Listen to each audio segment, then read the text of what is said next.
UGC net के syllabus में लगा हुआ उपन्यास है बाणभट्ट की आत्मकथा। यह एक ऐतिहासिक उपन्यास है जिसकी रचना 1946 ईस्वी में हुई थी। इसके लेखक हैं हजारी प्रसाद द्विवेदी। हजारी प्रसाद द्विवेदी का जन्म 1907 ईस्वी में उत्तर प्रदेश के बलिया जिले के आर्य दुबे छपरा के उज्ज्वलिया गांव में हुआ था। इनके पिता का नाम राम सहाय दुबे था, एक कान्यकुब्ज ब्राह्मण थे। माता का नाम ज्योतिषमती था। 71 वर्ष की अवस्था में दिल्ली में सन 1979 ईस्वी में हजारी प्रसाद द्विवेदी का निधन हो जाता है।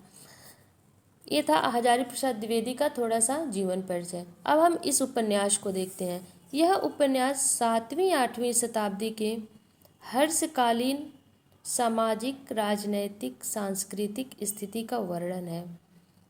इसमें प्रेम का उदात्तीकरण वर्णन किया गया है। इसके मुख्य पात्र हैं बाणभट्ट, भट्टिनी और निपुणिका, जिसका अपभ्रंश नाम न्यूनिया है। अन्य पात्र हैं अघोर भैरव, सुचरिता, राज्यश्री, कृष्णवर्धन और महामाया।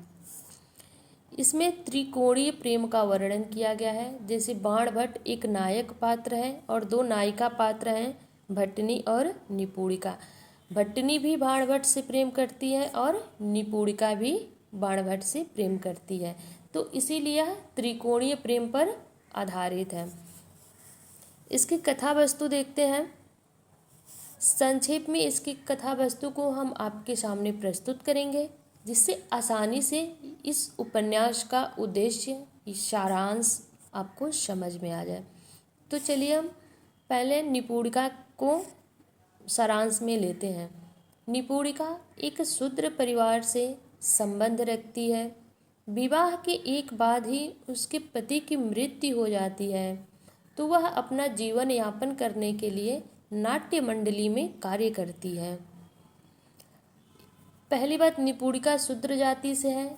दूसरी बात, वह नाटक में कार्य करती है, तो इसीलिए उस समय का समाज उसे अपना नहीं रहा था, उससे घृणा करता था, क्योंकि उस समय शूद्र जाति को अपने वर्ग के लोग अपनाते नहीं थे।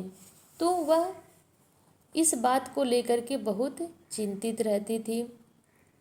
उस समय बाणभट्ट एक ऐसा पात्र था जो निपुणिका का भरपूर सहयोग करता था और उसे सम्मान देता था। इस बाणभट्ट की इस आत्मीयता को देख करके निपुणिका धीरे धीरे बाणभट्ट से प्रेम कर लेती है। यहाँ पर दूसरी सारांश का वर्णन है भट्टिनी। भट्टिनी देवपुत्र तुवर मिलिंद, जो एक राजा था, उसकी पुत्री थी।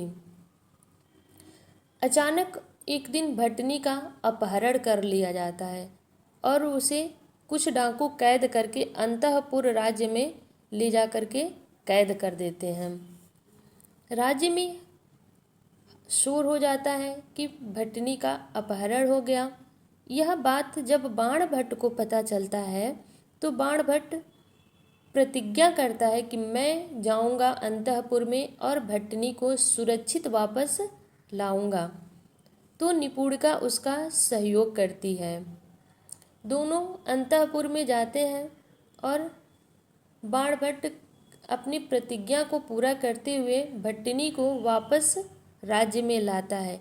लेकिन उस समय का भी समाज भट्टिनी के चरित्र पर लांछन लगाता है, उंगली उठाता है कि वह इतने दिनों तक अंतःपुर में कैद थी, तो क्या उसका चरित्र पवित्र हो सकता है। तो यहाँ पर बाणभट्ट एक पंक्ति बोलता है जो एग्जाम में अक्सर पूछा भी जाता है कि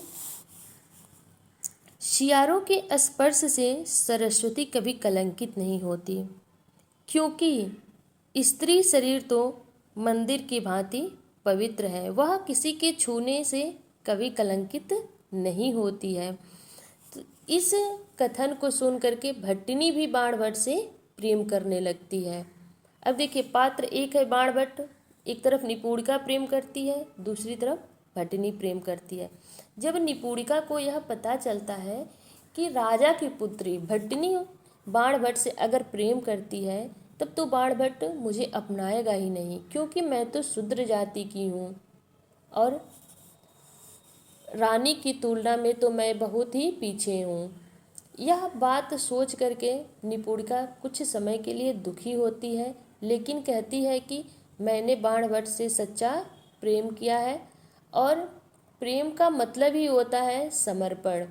वह प्रतिज्ञा करती है कि मैं बाणभट्ट को बिना बताए उसे छोड़ करके इस राज्य से बहुत दूर चली जाऊंगी और फिर कभी जीवन में वापस नहीं आऊंगी। और वह चली जाती है। 6 साल बीत जाते हैं, लेकिन बाणभट्ट को भूल नहीं पाती है। राज्य में बाणभट्ट से दूर चले जाने के बाद भी, 6 साल उससे दूर रहने के बाद भी वह उसे भूल नहीं पाती है। वह एक दिन अकेले बैठे सोचती है कि मैं बाणभट्ट के साथ थी तो मैं कितनी सुरक्षित थी, मैं खुश भी थी।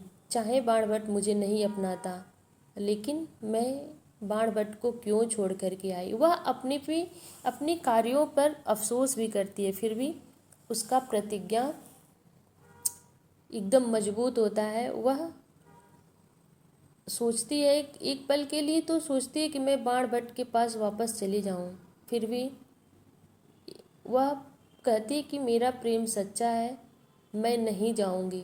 और फिर वह नाट्य मंडली में शामिल हो जाती है और अपने अंतिम सांस तक उसी नाट्य मंडली में कार्य करती है।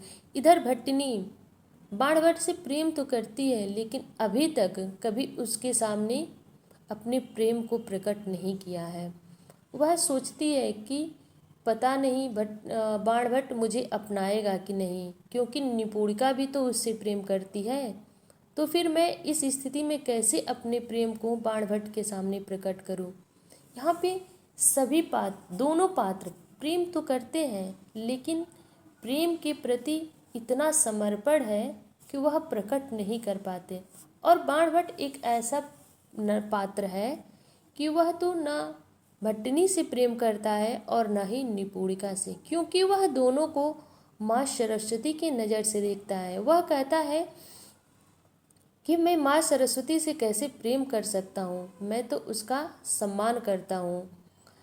तो इस उपन्यास में हजारी प्रसाद द्विवेदी ने यह लिखा है कि प्रेम का अर्थ ही बलिदान होता है।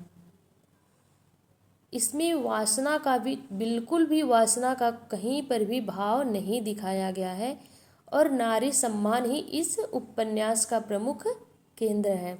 तो निष्कर्ष यह निकलता है कि इस उपन्यास में भट्टिनी और निपुणिका दोनों अपने प्रेम को न्यौछावर कर देती हैं, प्रेम का बलिदान कर देती हैं और बाणभट्ट उन दोनों स्त्रियों को माँ सरस्वती के नज़र से देखता है। तो दोस्तों, ये था उपन्यास बाणभट्ट की आत्मकथा।